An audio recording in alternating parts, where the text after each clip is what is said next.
When I was 22, I didn't buy crypto, I didn't buy AI stocks, I bought a franchise. One of those boring brick and mortar businesses that your parents probably used to take you to after like a soccer practice or something. But here's the crazy part. That decision ended up making me more money, gave me more freedom and more peace of mind than any other side hustle or business or stock pick or AI startup ever could have. And in this video, I'm gonna explain exactly why I bought a franchise at 22 and why I think this is one of the most under the radar opportunities of the decade.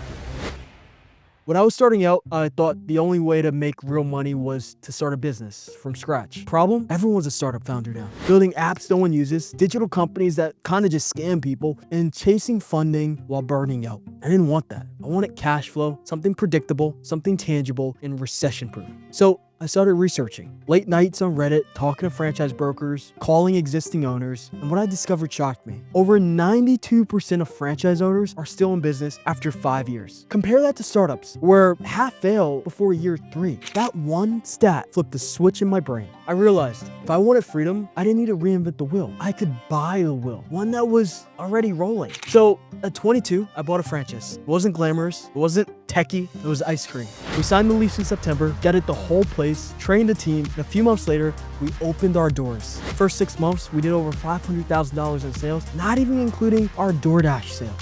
Now, I'm not saying this was easy. It took capital, took time, and a ton of due diligence, but it worked because I didn't just buy a job, I bought a system. So here's the thing nobody tells you about franchises.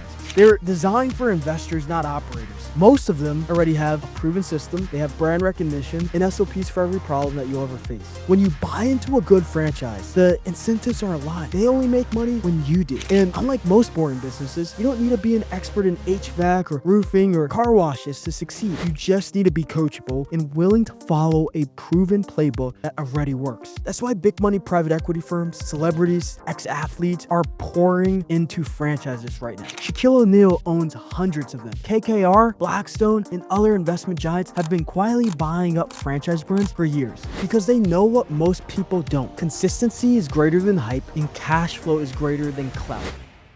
Buying that franchise at 22 taught me 3 things. Lesson number 1, ownership changes everything. The moment you stop trading hours for dollars, even if it's just one franchise unit, your mindset shifts. Lesson 2, predictability beats excitement. Franchises aren't sexy, but neither are consistent paychecks hitting your bank account every single month. Lesson 3, you don't need to build a business to own one. That realization changed my life. Most people my age are chasing side hustles, hoping for a viral moment. Meanwhile, I'm stacking boring, cash flow positive assets that print money, whether I'm working or not. And the best part, you can do this too. At 22, I took what I had and bet on something boring. Now, that boring decision gave me financial freedom, business ownership, and time to live on my terms. So maybe boring is the new exciting.